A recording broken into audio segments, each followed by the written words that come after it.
my privilege this morning to introduce to you our guest speaker. We have a guest speaker. I met Kent in person for the first time last year. His name is Kent Dobson. He was our tour guide over in Israel. It's more of a pilgrimage, really, which is why I liked, why I like Kent is that he's just a deep individual and thinks deeply about a lot of things. And so when we were over in Israel, there's all kinds of tours you can take over in Israel, but ours was, I feel like, a unique one. And then it was more of a pilgrimage, like this spiritual journey as we journeyed in the footsteps of Jesus and other, these other ancient Bible stories. But before that, I actually had bought, he has his own commentary on the Bible. He has like an NIV commentary that he did all the commentary for. His background is in biblical studies, and you'll hear a little more later on. But so he's got this wealth of knowledge about the Bible, the first century especially, and the Jesus stories, which were phenomenal. That when we were in Israel, it was great to hear from him on those stories. And we've become friends over the last year or so. And then yesterday, he spent a whole day with us and about 25 guys at Bob Ruprecht's house doing our guys retreat. Just did some wonderful things out there. I cannot tell you what we did. It's top secret. You have to be a guy and you have to have been there. So I'm just kidding, but it was a good time to be with him. And so, I wanted to have Kent come out and speak with our guys, but also have him come share with you on Sunday morning. Because again, I think his knowledge about the Jesus stories and ancient biblical, sort of scholarship and things that are going on in these stories in the Bible, it's second to not many at all. And so it's my privilege to introduce. Would you please give a warm welcome to Kent Dobson this morning?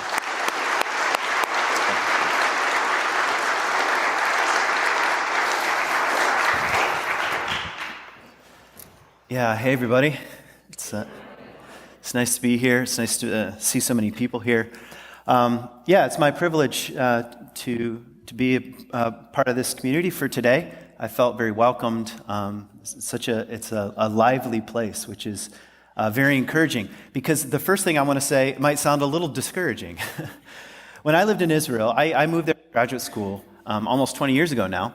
And I became friends with a priest there, and an Anglican priest. And he used to say regularly, he'd say, Western society is moving spiritually backwards. And I thought, well, the first thing I thought was, this is kind of what old people say, all right, we're moving backwards.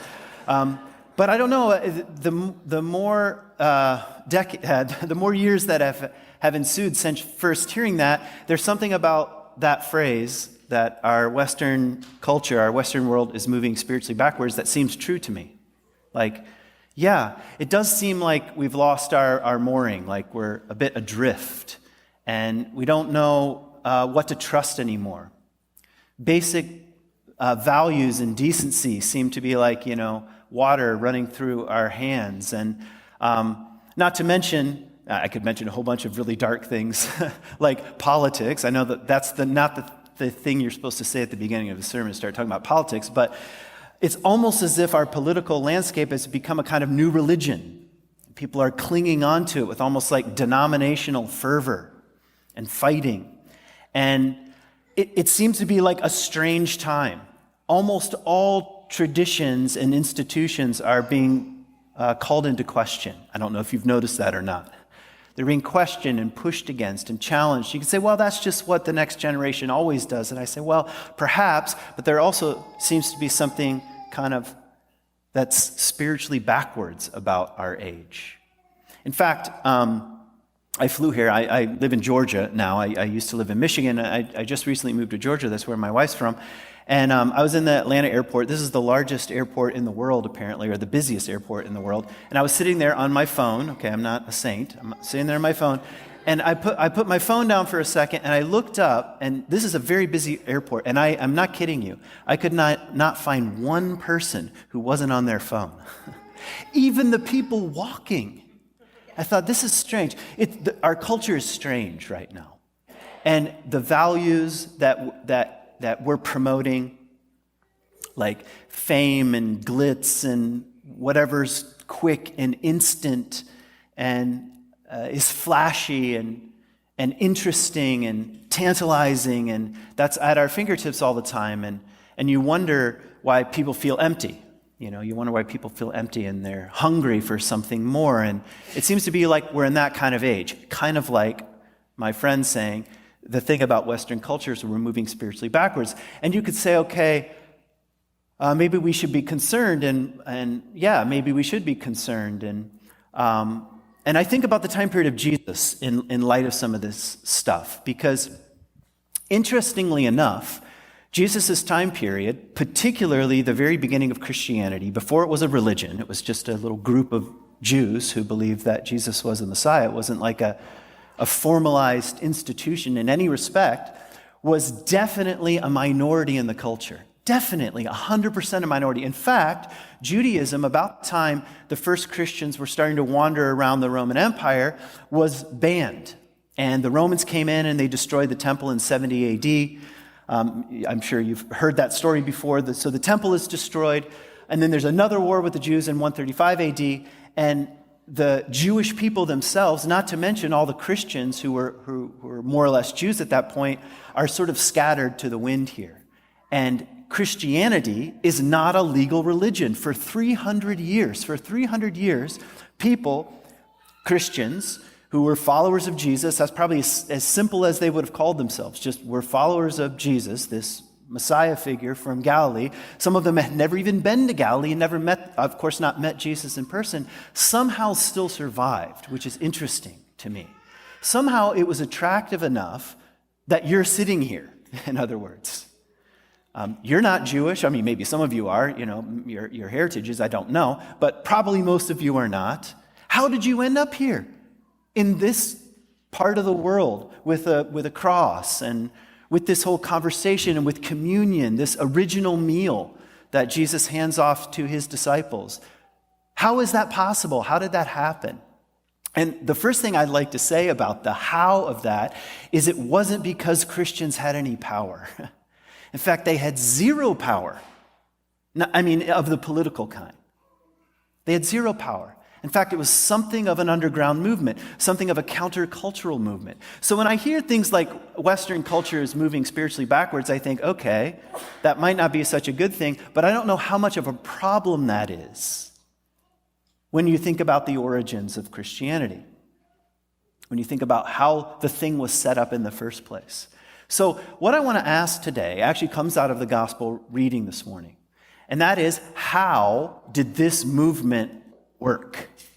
What was I don't mean to sound fancy, methodology. What was the methodology? That was the word Ryan gave me. I got to slip that in.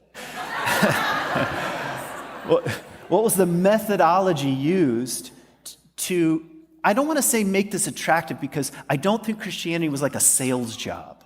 Okay, it's not like, selling used cars. But what made it interesting enough to people where they found a kind of orientation of value and a longing to be a part of this when it was illegal in the first place?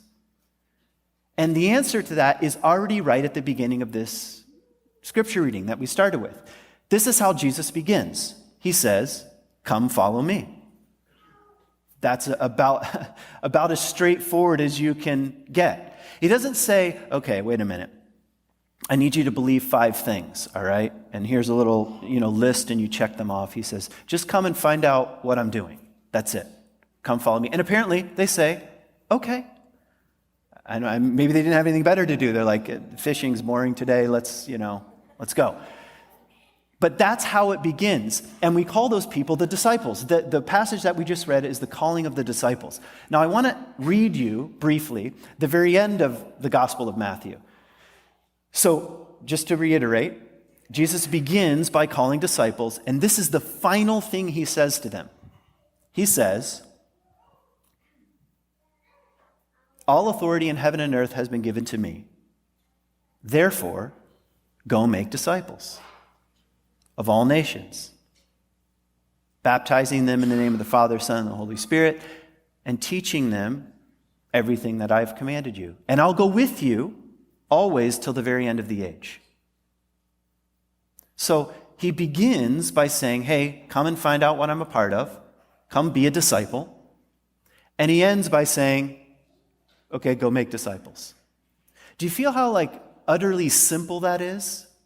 He doesn't say, all right, let's take up an offering so we can build a church. I'm not against these things, by the way.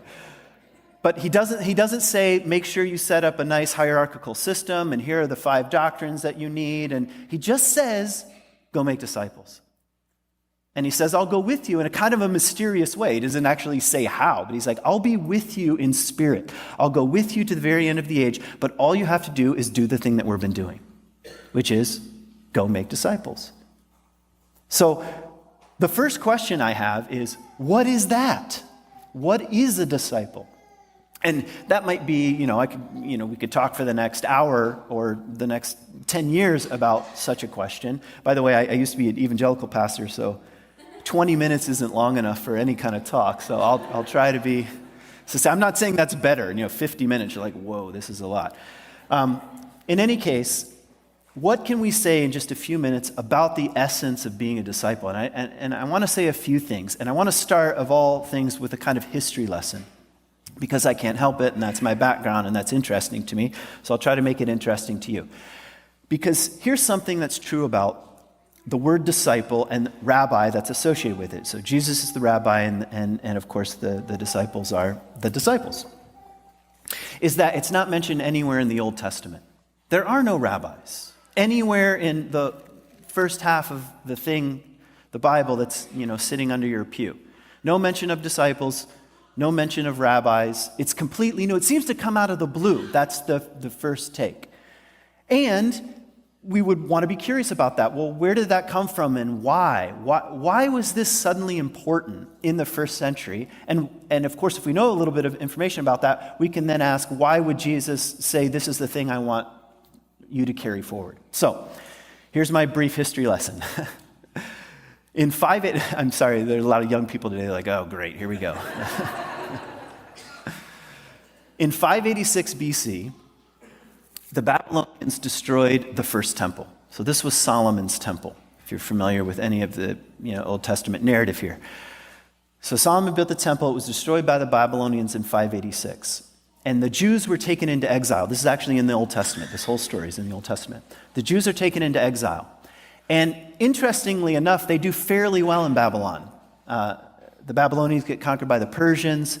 The Persians make Judaism, or the religion of the Israelites, legal, so the Jews are allowed to return back home. They rebuild the temple. But interestingly enough, most of the Jews stayed in Babylon for a long, long time. There are still some Jews in Iraq today, in fact, all the way from 586 BC. In any case, they faced a serious problem. And here was the problem. How does our religion survive when we have no temple and no place and no land? That is not an easy question. No temple, no place to go, no land that's our own. How are we going to survive? You know what happened to most ancient peoples who were conquered and their religion? They disappeared. They assimilated into whatever the local religion was. They disappeared. Their traditions disappeared. And that's what Judaism faced in 586 BC. What they decided to do was turn their attention to this thing that we call the Bible, or the Torah. They called it the Torah. And they said, okay, if we have no temple, we have no place to gather anymore, and priests don't really matter, what's a priest going to do out there in Babylon? He's got nothing to do. There are no animals to cut up, no burnt sacrifices. What are we going to do? They said, let's turn our attention to the text. And that's exactly what they did. They started copying it, memorizing it, having conversations about it, arguing about it. I don't know if you've ever met any Jewish people, but arguing about the Torah, making a central part of their communal life. They even started gathering in small settings, which later they called the Bet Knesset, which gets translated into Greek as the synagogue. So the synagogues were born in exile. And all a synagogue was a gathering place. This is a synagogue by technical definition, a place where people assemble. And what do? They look at this text, they read things, they talk about it, they wonder about it, they argue about it, and they make that central. And right during this time, the people who happen to be pretty good at talking about the Torah and interpreting the Torah, how do we keep these laws, later came to be called rabbis. And all a rabbi was a term of respect. It's not a formal, they didn't go to seminary like rabbi seminary or something. It's just whoever in the community had a certain foundation in the text, had good interpretations of the Torah, was a model person, that was the rabbi.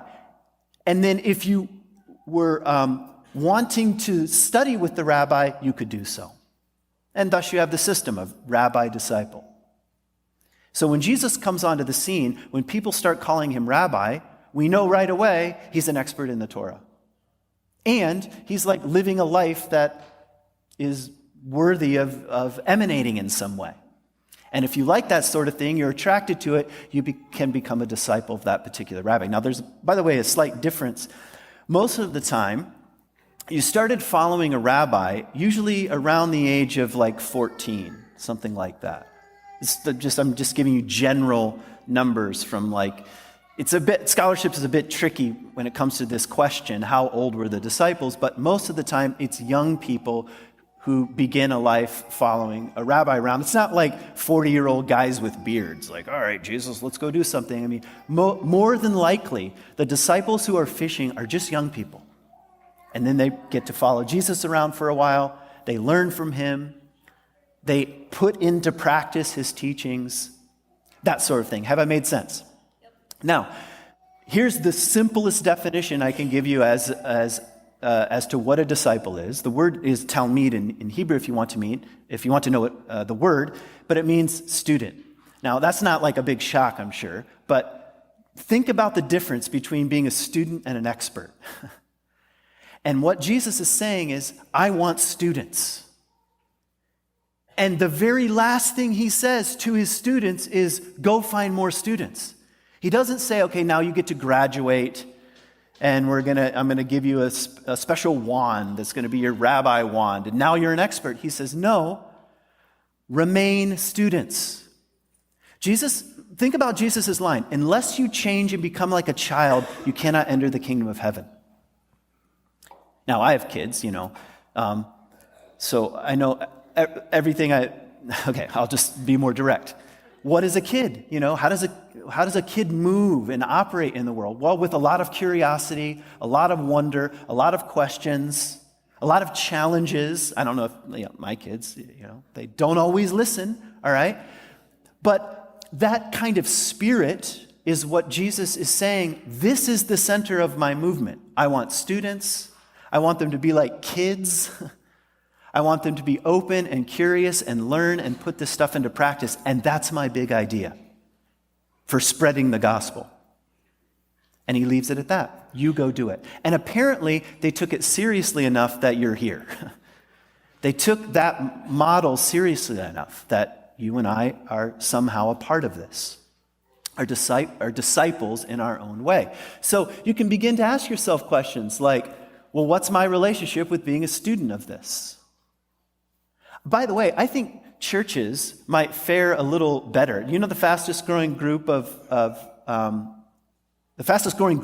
in America are the nuns, not like the nuns with habits, but like those who have no particular religious affiliation. Are you familiar with that? The fastest growing group and most of those people who might call themselves spiritual but not religious. By the way, I'm not against this, I'm just saying this is a major group of people, don't want anything to do with religious gatherings, religious organization, or any kind of organized religion. And you can ask yourself, why? You probably know the answers. But here's one possibility, because hardly any of them are acting like students. We're much more prone to act like we have the truth and nobody else does. We're the experts, you're a bunch of idiots. Not you, of course. You wouldn't send out this vibe, but others have been known to send out this vibe, okay? But it's like we haven't listened very well to the final words that Jesus says. Just go be a student. Try it. Learn it. Put it into practice. I trust that you can do these things. You can embody these teachings. You go love your neighbor as yourself. That's very hard to do. I don't even like my actual neighbor all that much, to tell you the truth. I mean, I'm serious. He's not here, so I can say this. But it's difficult. But he says, you go do it. And how are you going to go do it? You be a student of these things. You try. You try it. You put it on. You embody this. You carry it forward. I'll be with you in some mysterious way, but it's for you to carry. And it seems that Jesus trusts that such a thing is so countercultural that it doesn't matter what the spiritual climate is, what the political climate is, who's ruling where the power systems are. For most of Christianity, it just flowed like an underground river. And you and I can be a part of that. So what's your relationship like with just being a student? Just putting one foot in front of the other. Am I making sense? Okay. Okay, one more piece here. I want to end with a little story. It's a story that probably all of you have heard. And I want to just sort of draw out a couple of things that I hear in this story, at least. So the Sea of Galilee is a lake. I know it sounds kind of fancy, the Sea of Galilee, but it's a lake. You have lakes in Minnesota that are probably 10 times the size of the Sea of Galilee. So, but it's significant in this respect. It's about 600 feet below sea level, and it's surrounded by mountains. And some of those mountains are almost 1,000 feet above sea level. So weird things happen with the weather because of the altitude. And so it's not uncommon for just this little lake to have a big storm whip up. I've been there many times during a storm. And this is what happens to the disciples. They're fishermen. They know the lake. They know what they're doing. Okay, they're out there. And they're traveling from one town to the next by boat along the shore, which was very common. They all grew up doing this. But it's a storm, and it says the wind is against them, so they're like rowing. I'm sure they're saying, what are we even doing out here? This is ridiculous, or whatever young kids are likely to say. Whatever kind of cuss words were available in Hebrew, they're rowing, okay? And they're making their way along the shore, and Jesus is not there, and which is classic. He's often MIA in situations like this. Even sometimes the disciples come looking for him. They can't find Jesus. He heals somebody, he runs away. He feeds people, he hides in the mountains. He's got this very sort of like appear, disappear sort of relationship with crowds. And he's not there. They're rowing along. And then it says something interesting. It's night, and it says Jesus comes out to them walking on the lake. And in one of the Gospels, maybe Mark, it says, and he was about to pass them by, which I always think is a little bit funny. I know, it's like, hey, just go this way now. And so, anyway, it's a bit of an odd scene. And my guess is none of the disciples had ever seen anyone walking on water, so they're freaked out. They think it's a ghost. They're scared. They're frightened. They're in the boat. And Peter says something very interesting. Peter says to Jesus, if it's you, tell me to come out to you on the lake. And Jesus says, okay, come. Which echoes the very first thing he said to Peter, except Peter didn't have a question. Jesus said to him, come follow me. And then, however, I don't know, a couple years later, they're in this boat. And Peter says, if it's you, tell me to come out to you on the lake. Now, pause for a moment and just remember, a disciple is a student. And one of the things they're meant to do is follow the rabbi around and learn from him and put into practice whatever he's teaching and to be like him. So it's a very simple question, or it's a very simple answer to the question, why is Peter doing that? Because he's trying to be like Jesus. It's like that straightforward. All right, if this thing is real and I'm really a disciple, all right, let's find out. And I'll follow you in this sense. I'll try it. And you probably know the story. He gets out of the boat, and maybe it works for a second. I mean, it doesn't exactly say. It's like it appears to work for a moment, and then he starts sinking. And I don't think any of the other 11 were that surprised. Like, okay, yeah, this is what happens, all right? And Peter sinks, and then Jesus reaches out his hand and pulls him back up and says those famous words, "O you of little faith." And I remember hearing that as a kid, and I thought, oh, Jesus is kind of like criticizing Peter. He's sort of saying like, you should have believed more, or something like that, or, or probably what I was hearing is, you're an idiot, something like that. But I don't really hear it that way anymore. In fact, I think something else is going on about the nature of the relationship between the rabbi and the disciple. In one sense, I think Jesus is quite proud of Peter for doing such a thing. Guess who's not doing it? All of the 11, They're like, you go first, We'll find out what happens. So Peter has, in a way, tremendous courage to give this a try. And he fails. And that's also not a problem to Jesus. He just says, okay, you don't have that much faith, fine. And he pulls him back up again. So to me, the essence of being a student in this respect, that's what I hear in this story, is just try. That's it. Just try. And guess what? It's not always going to go that well. And that's also okay. Jesus is the kind of person who reaches out a hand. What could Jesus have done? He could have been like, all right, Peter, I don't know how Jesus would mock Peter, but that's what I was trying to do. Like, oh, you can't swim, wherever. I don't know. But that's not it at all. He just says, all right, try again, and pulls him back up again. I think in a way, probably the rest of the 11 felt more embarrassed than Peter did. At least he said, well, I did it. So I think there's something powerful about what Jesus is offering here and why this story is recorded in the Gospels. That, in a sense, no matter what the age is like Jesus says, I'll go with you to the end of the age. No matter what the news cycle is constantly spinning through, the invitation is very simple. Just be a student here. Just be a student. Like, what's the difference between this row of kids in their first communion and you? I'd say nothing. Not really, We're just students. We're in this together.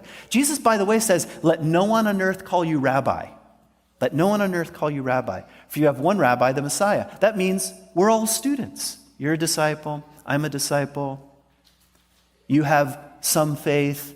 Your neighbor has less faith. It doesn't matter, And one more P.S. Oftentimes when we hear the word faith, because Jesus says, oh, you have little faith, we usually think about belief. That's the way most Westerners hear that. They're like, oh yeah, faith is what you believe. Like if I said, I believe the Vikings are going to win the Super Bowl. You'd say, that guy has a lot of faith, all right? Wow, what a believer, all right? That's how we ordinarily think about it. But that's not really so much like the way the Hebrew people thought about faith. In fact, Abraham is called a person of faith because he left his family, his country, and his father and went to a land that he had never heard of before. There's always an action component to it. I'm not saying belief is unimportant. Belief is fine. It's kind of like an on-ramp. But it's an on-ramp for what? It's an on-ramp for action. It's for taking just one step out of the boat. That's it. And Jesus says, if you have even faith, or we might translate action, that's as small as a mustard seed, you can move mountains. That comes right out of the mouth of Jesus. So, yeah. This feels like a good place to stop. So, I want to end with a benediction. I want to end with a benediction that's, I've come to learn, is common here. But I'll tell you a little history about it. It's called Aaron's benediction. And my archaeology professor in graduate school found a very tiny scroll in a tomb around the neck of a woman.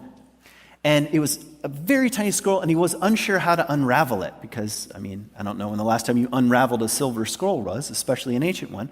And so he had to get some lasers, and he was able to cut the scroll, and he very carefully unrolled it. And this is what it said on the scroll. May the Lord bless you and keep you. May the Lord cause his face to shine upon you and be gracious to you.